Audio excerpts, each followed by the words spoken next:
की प्यास पार्ट 2। और उसके बाद वो जंगल एक बार फिर से सुमन की चीखों से गूंज उठा। लेकिन आज की रात सुमन की चीखों को सुनने वाला वहां पर कोई भी नहीं था। अगर वहां पर कोई मौजूद था तो बस हरिया, जो कि अब एक भेड़िए में बदल चुका था। सुमन के बालों को पकड़कर घसीटते हुए वो जंगल के बीचों बीच एक जगह पर ले जा रहा था। अगली सुबह गांव में। अरे भाई, पता नहीं क्या बात है, अपने गांव का हरिया किसान और उसकी पत्नी सुमन दोनों गायब हैं। दोनों का कोई अता पता नहीं। अरे कैसी बातें कर रहे हो भाई, ये कब हुआ है? अरे पूरे गांव में खबर फैली पड़ी है। कल रात को दोनों खेत की तरफ जा रहे थे, लेकिन लौटकर आए ही नहीं। तो हो सकता है अपने खेत पर होंगे। पूरा गांव ढूंढ कर आया है भाई। जानते हो क्या मिला वहां पर? क्या हुआ भाई? क्या मिला? बताओ हमें, क्या मिला? अरे हरिया की पत्नी सुमन के कपड़े पड़े हुए थे। शरीर का एक एक कपड़ा फटा हुआ झोपड़ी के बाहर पड़ा था, लेकिन दोनों पति पत्नी का कोई पता ठिकाना नहीं था।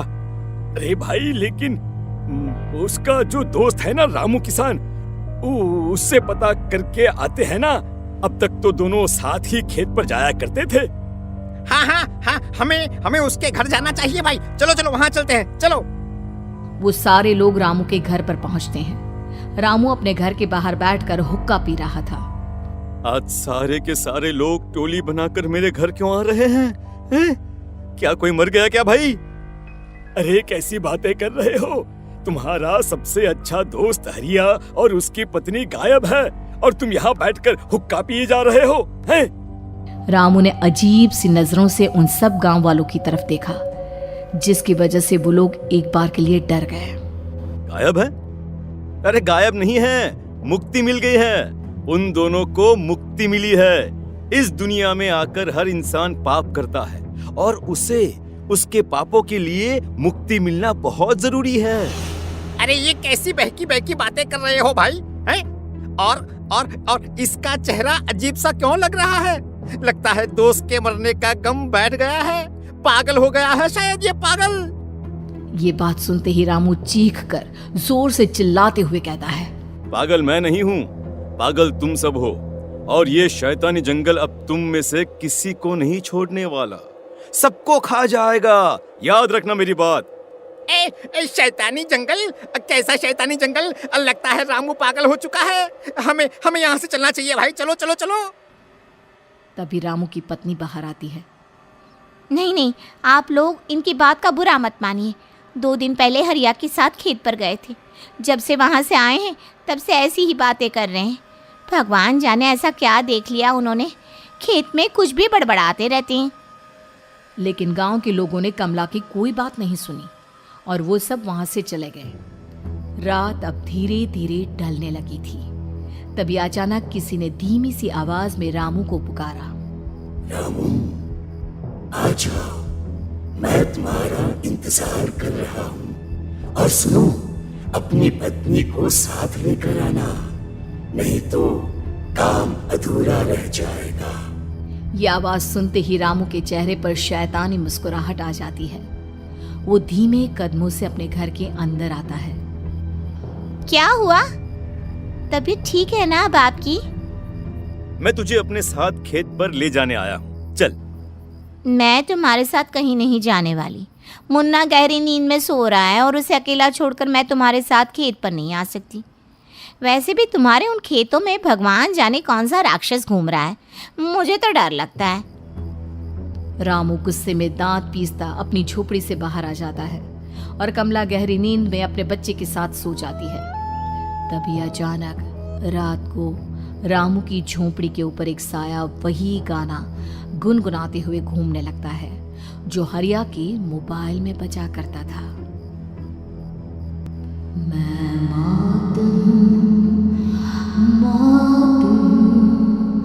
मौत जो पसरी है चारों ओर, जो आएगी कहीं से भी निगल जाएगी सबको।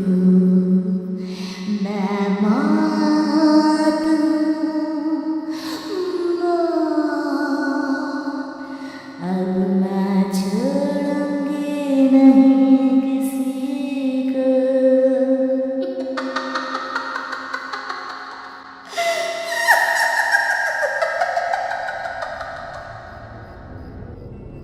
ये आवाज सुनकर रामू की पत्नी कमला की आंख खुलती है और वो देखती है कि उसका मुन्ना अपनी जगह से गायब था।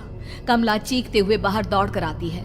वहां पर उसने देखा कि रामू ने अपने बच्चे को झोपड़ी के बाहर एक पेड़ से उल्टा लटकाया हुआ था और उसका बच्चा चीख चीख कर रो रहा था।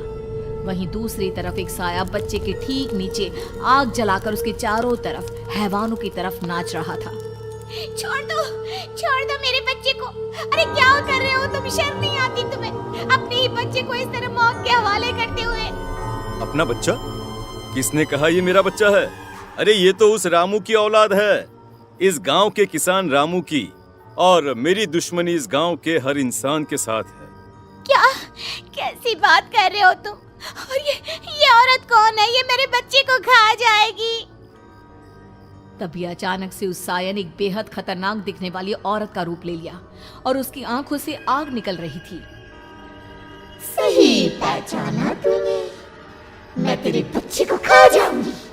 अगर तू अपनी इस हैवान पति रामू के साथ जंगल नहीं आई तो मैं तेरे बच्चे को खा जाऊंगी।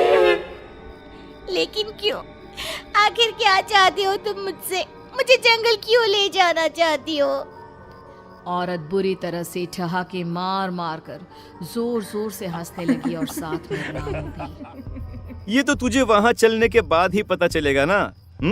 अगर तू नहीं आई तो थोड़ी देर में तेरा ये बच्चा आग में जलकर मर जाएगा। चल जल्दी। नहीं, मेरे बच्चे को छोड़ दो।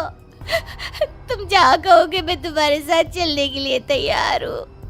और उसके बाद उस बच्चे को झोपड़ी में लिटाकर आगे आगे वो साया चल रहा था और उसके पीछे पीछे रामू अपनी पत्नी के बाल पकड़कर उसे घसीटते हुए जंगल की तरफ ले गया।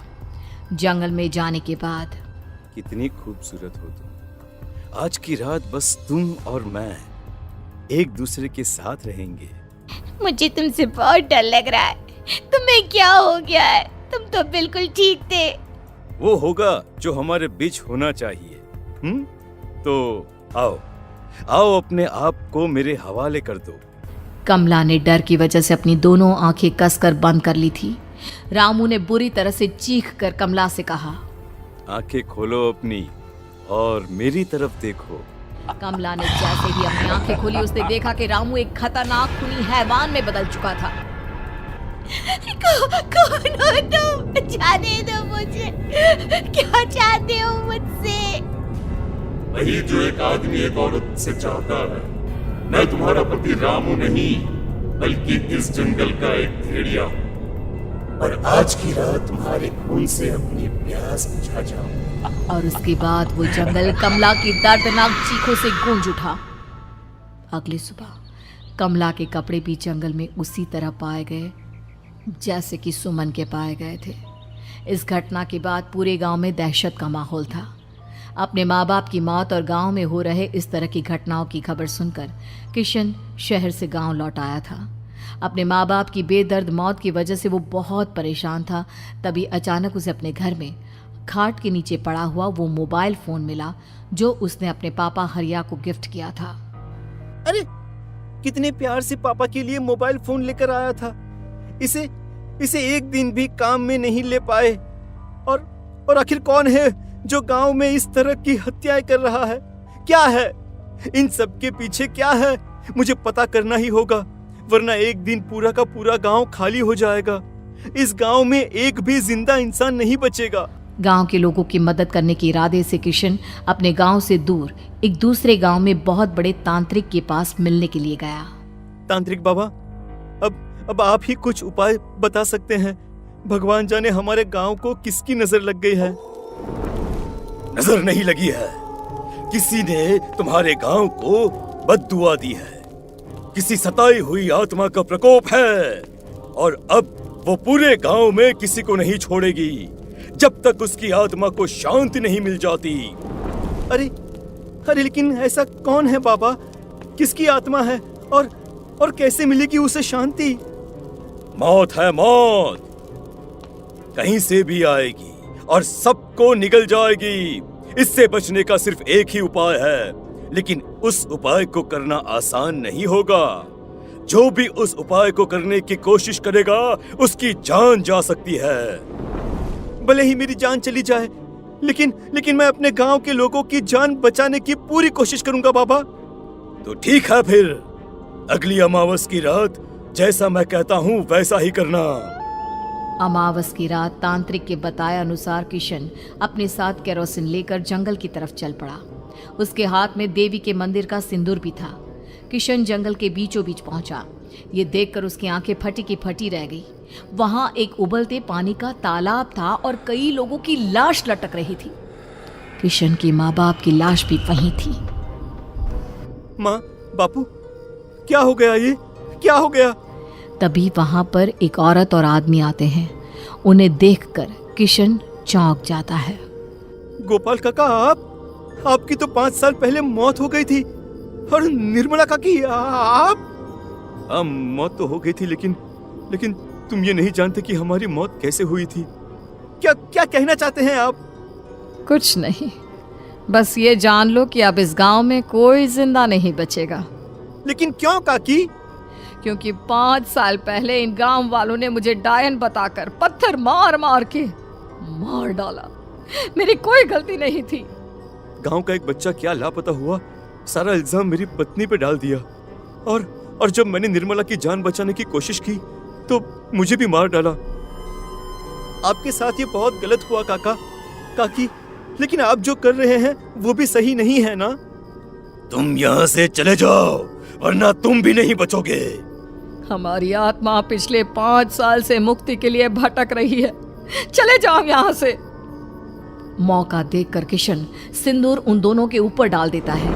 उनका शरीर जलने लगता है और वो भयानक तरीके से चिल्लाने लगते हैं। अगले ही पल किशन उनके ऊपर केरोसिन डाल देता है और वो दोनों जल जाते हैं। किशन अपने माँ बाप और दूसरी लाशों का अंतिम संस्कार करवाता है और अपने घर लौट आता है। लेकिन वो अभी भी इस बात से अनजान है कि मोबाइल अभी भी बज रहा था। मैं मौत हूँ।